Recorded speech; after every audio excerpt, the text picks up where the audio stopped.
Hi guys, welcome to your forming equations lesson. I'm Mr. Zafar and I'm going to be taking you through this lesson.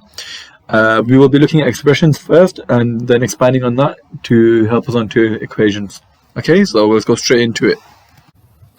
Right, so let's begin with what an expression is.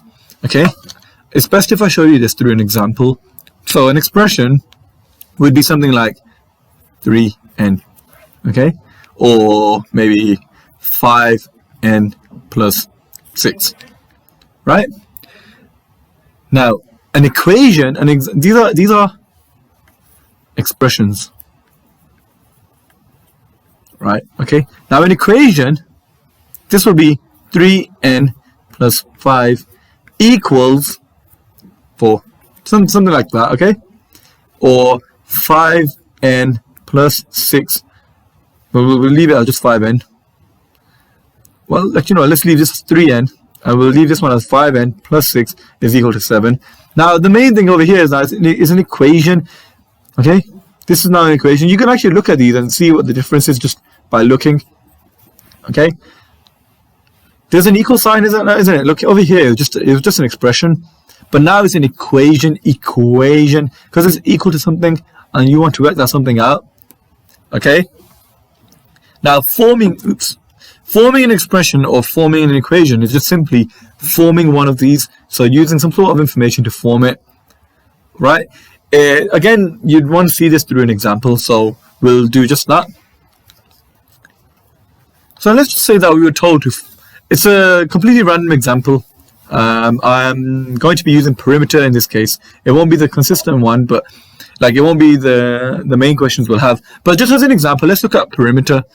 If I were to show you this shape here, it's a rectangle. I know it's poorly drawn, but I'm sorry.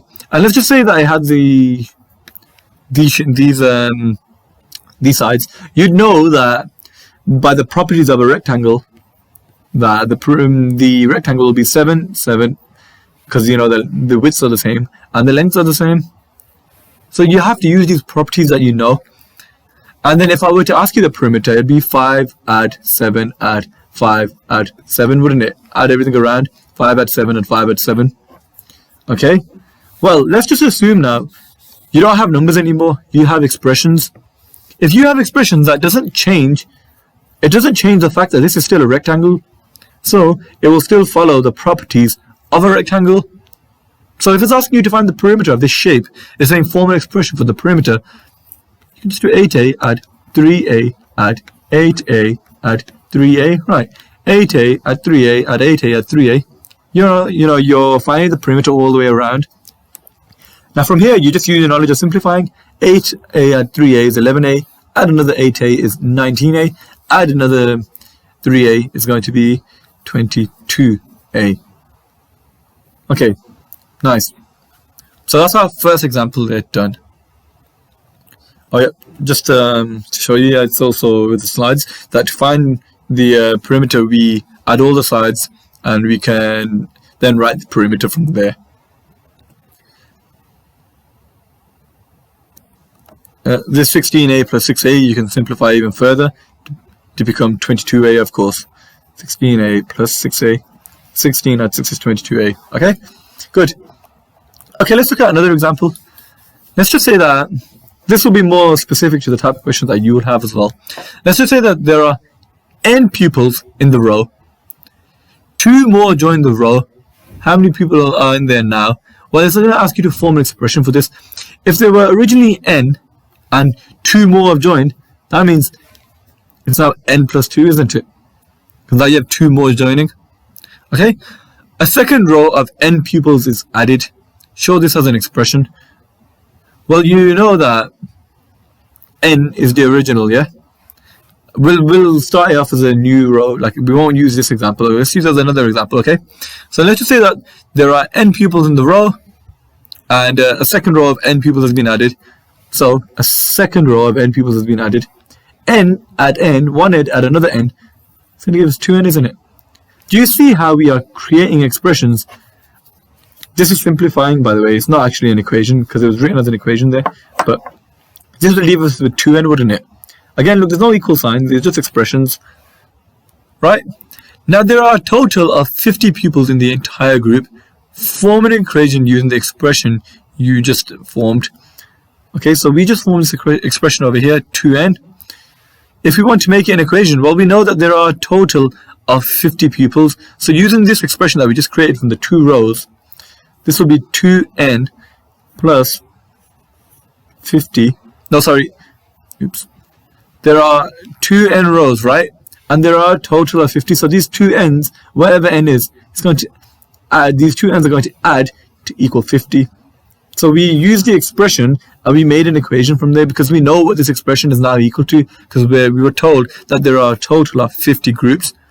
So this is how we form an equation from the expression. Okay. Now I want you to have a go at the questions over there.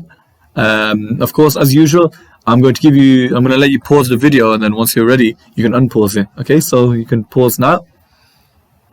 And hopefully now that you've tried it and you've unpaused it, I'll go through this question with you, okay? So, if there are X cabbages in the garden and Katie grows 10 more cabbages, write an expression for the total number of cabbages. There are X. You can write X like that, or let's use it using the algebraic way. There are X number of cabbages, right? And Katie adds another 10 more. Why? Because she grows 10 more cabbages, and we want to write an expression for how much there are in total. Now, there are a total of 25 cabbages in the garden entirely. Okay, write an expression using write an equation using the expression you formed. Well, if there are a total of 25, this is what the expression was originally, wasn't it? There was X, and now we have 10 more. Well, X add 10. We now know that it equals to 25. It's a total of 25. Okay, good. Hopefully you would have got that. If you would have got this, you would have got both questions right. Okay, what I want you to do now is have a go at these questions on a piece of paper or something, and it will be using the same idea as forming an equation. Okay, it's the same concept. I want you to have a go at these questions, and then once you have completed them, upload a screenshot of this to class charts. All right.